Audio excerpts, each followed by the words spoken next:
You must absolutely have the illusion of independence and self-determination. And we have a problem then. We have a problem that to really, really be independent, to really be an individual, which in psychological terms is called individuation, that's difficult for most people. It's kind of tough. It requires work. It requires, to think and act in moral ways, and that's just too much trouble. I wish there was a halfway, stage. So the media goes, what there is. We'll sell you the fashion of independence.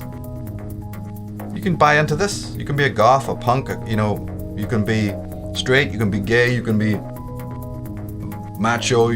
We'll sell you all sorts of images to decorate your inauthentic life. And that will pacify you because there is a voice that's kind of screaming inside of you that you're not living an authentic life. We know that.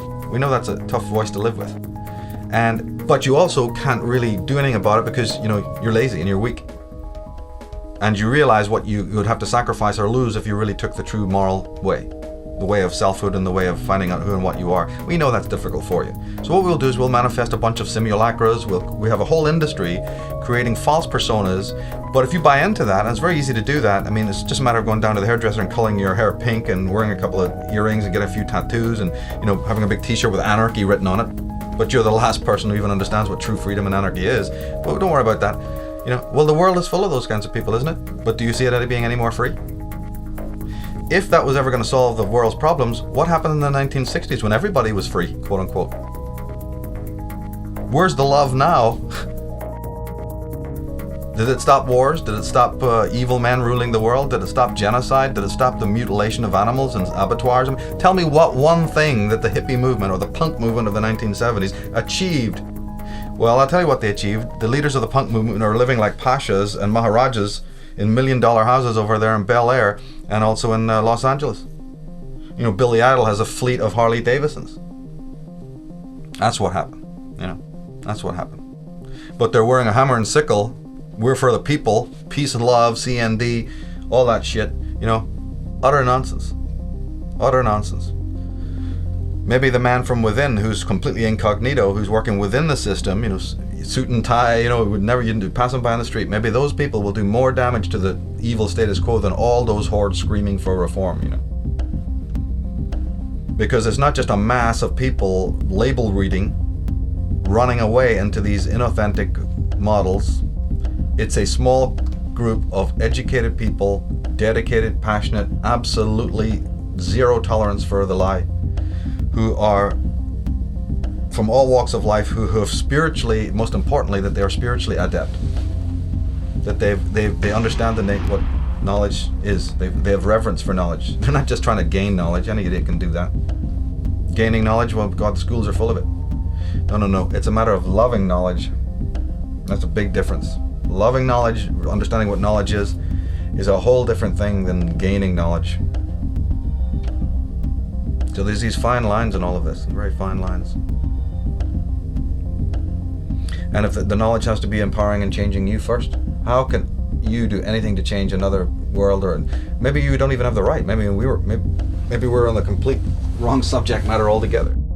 How does anyone even think that they have a right to involve themselves in the life or the lifestyle of anyone else? If you really think about that, you'll find that it's pretty preposterous.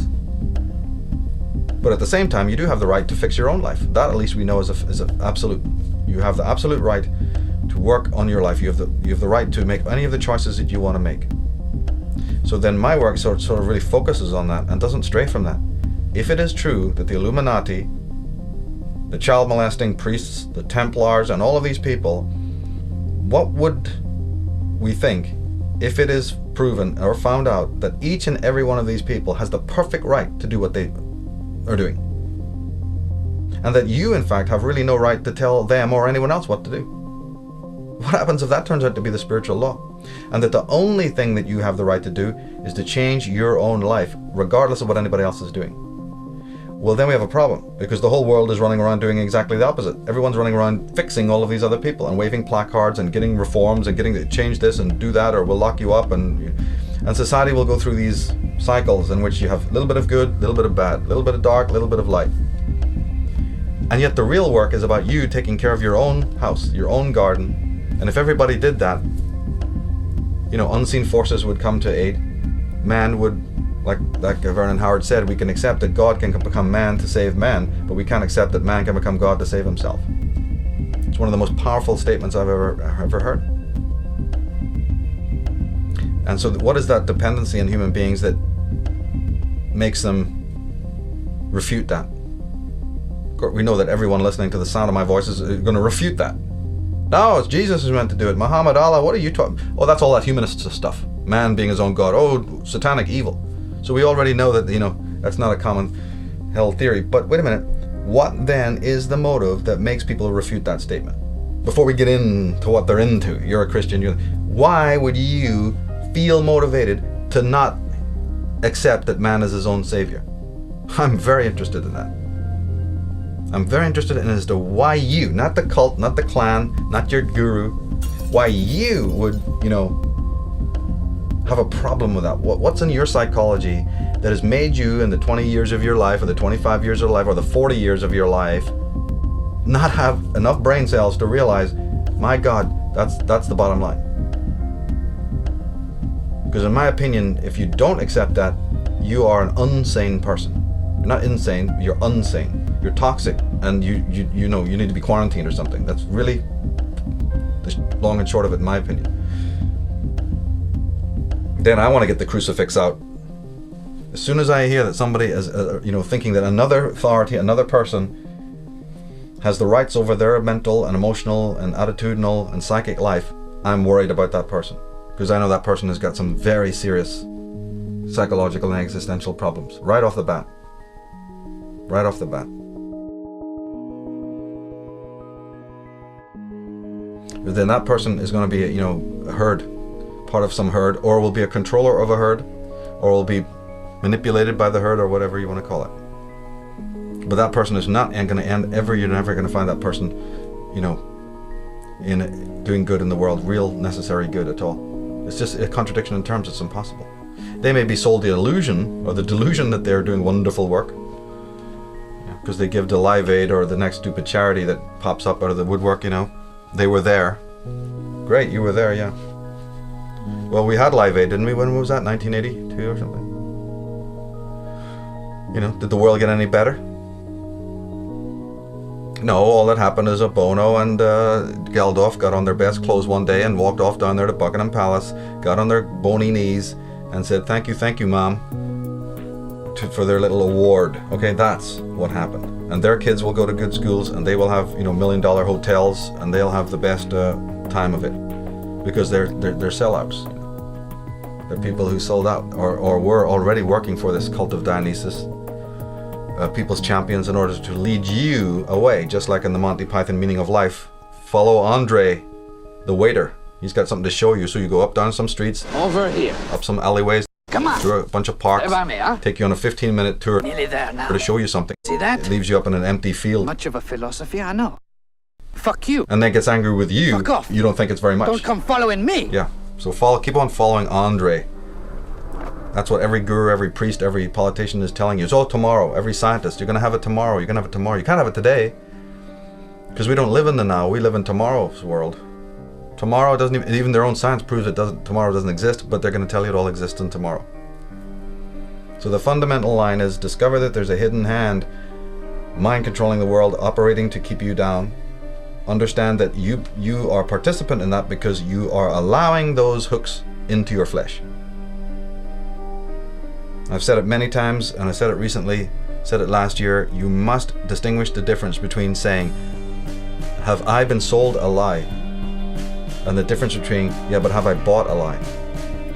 Because there's all the difference in the world attitudinally between those two statements. You are being sold a lie. But that's the perfect right of that salesman to sell you a lie. The universal force doesn't care about that. Universal force's judgment, field is not really operating on that frequency at all. The judgment field, the whole spiritual ball of wax begins based on whether or not you bought that lie. That's the clause, that's the nuance, that's the difference. It's a no different a rule than anything that applies when you're shopping downtown. I can't even think of how it would be different. This person prefers Gucci over, Versace. This person likes the Levi's over Wrangler. They have the right to sell you whatever they feel like. They have the right to even believe what they feel like. Somebody likes cappuccino, somebody else likes latte, mocha, right? Choice must be there. The decision is yours. But where the real moral component comes in is what you bought, and what you put your energy into, and what you gave in exchange for what you bought. And if man is not in inner harmony or tuned correctly, he's going to create chaotic noise. If a guitar isn't tuned properly, don't expect it to play well. It's going to be in discord, and it will create chaotic sounds. So the bottom line comes in is about how are you tuned? How are you tuning your inner instrument, your consciousness? As I said, the alternative to that is to not tune it, but then hang out with a whole symphony of likewise untuned people, so you can all believe you're cool. In fact, you can say, no, this is a radical new form of avant-garde music we're playing here. It's real hip, it's real cool. All this chaos. In fact, this chaos is really true. This chaos is the ultimate form of music. But that's just you mind controlling yourself into believing that your chaos is order.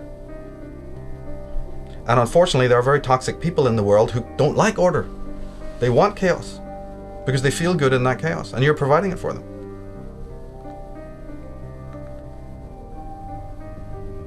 No human being who is in their center can be hypnotized.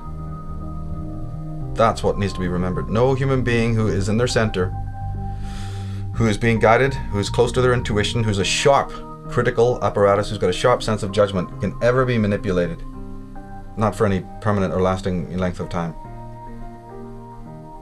They can be diluted temporarily perhaps, but it's like a muscle you have to keep on working on, a muscle you have to keep on sharpening, like anything. And I really believe that a lot of the obstacles and challenges and tragedies that are occurring in the world, that's what this is for. This is the grinder. This is the thing that's sharpening the blades of intelligent people. You have to have friction. I'm sorry, it just happens. You can't sharpen an axe or a beautiful blade without that grinder, without that sharpening apparatus and the friction that's caused and the mechanics of that. So it's the same way with sharpening consciousness. You must have this whetstone of the world in order to sharpen your mind and sharpen your consciousness, so that you come to see some of the meaning in all of this.